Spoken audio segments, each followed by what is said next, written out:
तो हम बात कर रहे हैं बुद्ध की लाइफ की एक फेमस स्टोरी की। और ये स्टोरी है किस्सा गौतमी की। किस्सा गौतमी एक औरत थी बुद्ध के समय की, और उनका बेटा की डेथ हो गई। छोटा सा बेटा था उनका, उसकी डेथ हो गई। और वो सड़कों पे, शहर की सड़कों पे रोती गाती घूमती, सबसे मदद मांगती कि कोई इसे मेरे बेटे को वापस जिंदा कर दे।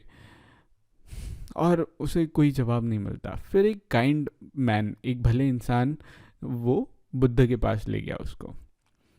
वो उसने बुद्ध से वही बोला कि मेरे बेटे को वापस जिंदा कर दो। तो बुद्ध ने बोला कि ये बात है तो एक काम करो, तुम मुझे सिर्फ एक मुट्ठी भर, हैंडफुल ऑफ मस्टर्ड सीड, यानी कि राई जो है, राई के बीज जो है, वो मेरे पास ले आओ, और मैं फिर उसके बाद तुम्हारे बेटे को लाइफ प्रदान कर दूंगा, मैं उसे जिंदा कर दूंगा। किस्सा गौतमी को बहुत खुश हुई, और उन्हें लगा भी कि यार बुद्ध जो हैं, जिनके हज़ारों फॉलोअर्स हैं, और उनमें एक अलग डिविनिटी झलकती है, एक अलग ही भगवत्ता झलकती है बुद्ध में, तो ज़रूर वो सच ही बोल रहे होंगे। लेकिन वो जैसे ही जा रही थी लेने के लिए, बुद्ध ने ये बोला कि रुको, पूरी बात तो सुनो, कि तुम उसी घर से वो बीज लाओगे, राई के बीज उसी घर से लाओगे जहाँ पे, उस घर पे जहाँ पे किसी की भी डेथ नहीं हुई हो, जिसमें जिस घर में उस फैमिली के किसी भी मेंबर की डेथ नहीं हुई हो। तो किस्सा गौतमी जो गई डोर टू डोर, पूरे शहर के डोर टू डोर, और जहाँ गई उसे यही पता चला कि कोई ना कोई, किसी के फादर थे तो किसी की मदर थी, किसी के सिस्टर थे, कोई ना कोई की डेथ हुई ही हुई है।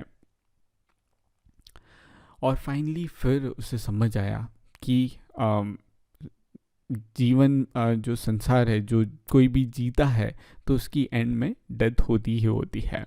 और इस कारण से उसे, जो उसके मन में जो दुख था, वो उसे थोड़ा सा सेटिस्फेक्शन मिला, थोड़ी सी शांति मिली।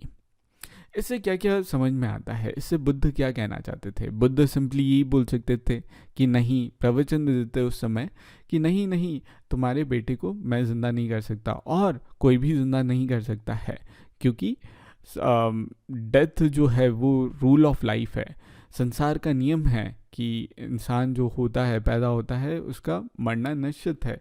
तो ये वाला एक प्रवचन दे सकते थे, लेकिन क्या उन्होंने ये किया? वो दे देते, हो सकता था किस्सा गौतमी को समझ नहीं आती, और वो फिर किसी न किसी जगह जाती और समझ मांगती, और ये अपने बेटे की जीवन वापस से मांगती, कोशिश करती। लेकिन जब उन्हें ये एक्टिविटी करने को बोला कि वो जाए और वहाँ से राई के बीज लाए जहाँ पे किसी की डेथ नहीं हुई हो, तो उसे खुद अब समझ आई कि हाँ, जो बुद्ध कहना चाहते थे, उन्हें खुद के एक्सपीरियंस से समझ में आया कि किसी डेथ हो गई है और अब वो वापस नहीं आ सकता है। तो ये कहने का तरीका था बुद्ध का, और मेरा ये मानना है कि ये बहुत बेहतर तरीके से उन्होंने किस्सा गौतमी को समझाया। अब मैं बात कर लेता हूँ उपनिषद की। उपनिषद, मैं लिख देता हूँ इसे प्रॉपर,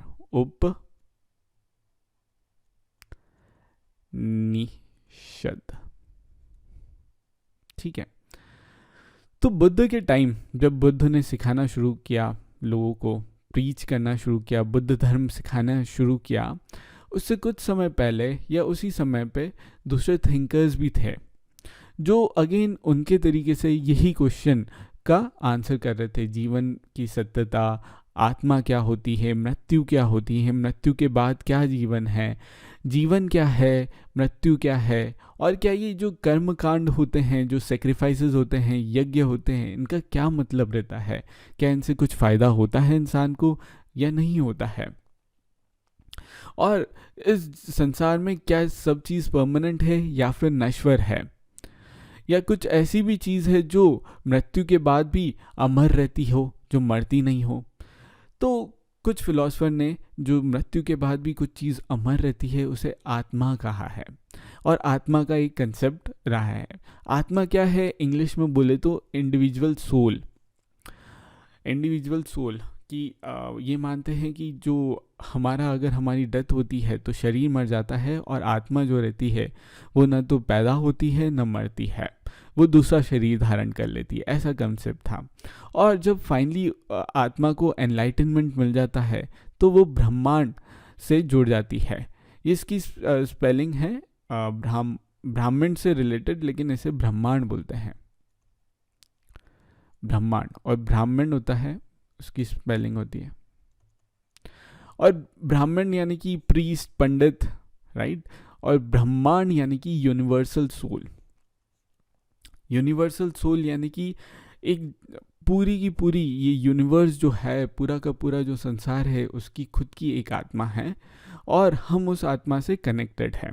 थोड़ा सा मैं डायग्राम बना के बता देता हूँ। तो ये रहा डायग्राम, ये आत्मा है और ये ब्रह्मांड है, और इसमें छोटी छोटी बहुत सारी आत्माएं इस ब्रह्मांड में जुड़ी हुई है। कुछ ये बेसिक कंसेप्ट समझाने का है, ठीक है, बहुत हाई लेवल का है और इतना डिटेल में नहीं बताया गया है, लेकिन ये बेसिकली कंसेप्ट है उपनिषद का। उपनिषद क्या है तो मैं बता देता हूँ, ये वेदों का ही एक्सटेंशन है। इन्हें लेटर वैदिक टेक्स्ट बोला जाता है, यानी कि वेदों के बाद आने वाले जो टेक्स्ट है वो उसके बारे में बताया गया है। लेटर वैदिक टेक्स्ट यानी कि क्या है, वेद तो लिखे गए थे, उसके बाद उपनिषद लिखे गए, और हिंदू धर्म की परंपरा इन उपनिषदों में भी कायम है।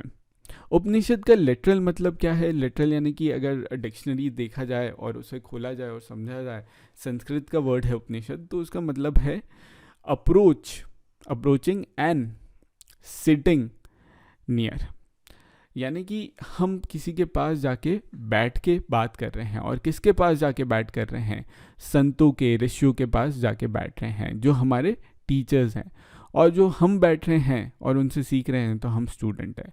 और इसलिए उपनिषद जो है बेसिकली डायलॉग फॉर्म में, कन्वर्सेशन के फॉर्म में है, बातचीत के फॉर्म में, डायलॉग के फॉर्म में है।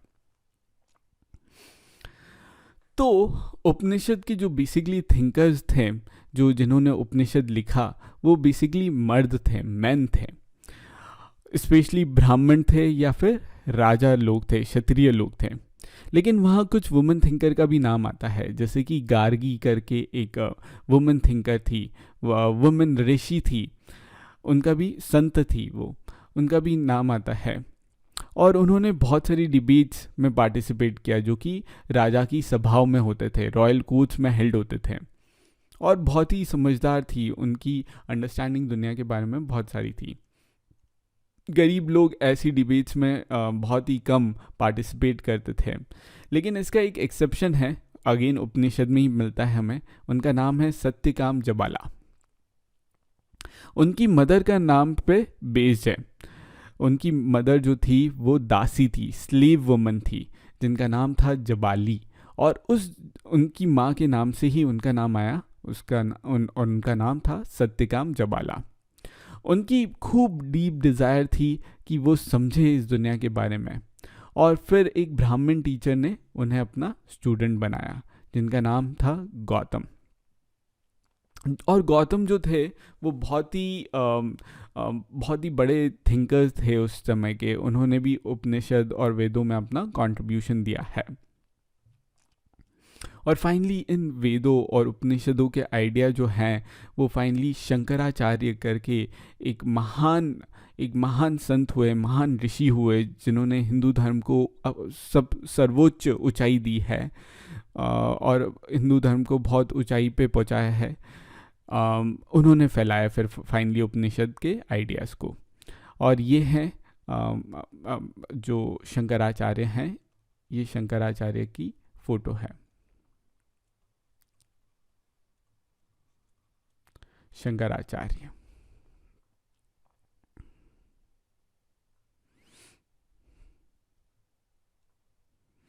इनका एक फेमस भजन है, मेरे को याद आ रहा है, बचपन में हमने गया था। उनकी स्टार्टिंग की लाइन है, भज गोविंदम भज गोविंदम भज गोविंदम मूढ़मते। ठीक है, तो ये लाइन हम बाद में आगे क्लासेस में डिस्कस ज़रूर करेंगे, लेकिन ये वाली लाइन बहुत प्यारी लगती है मेरे को, तो मैंने आपके सामने बता दी है।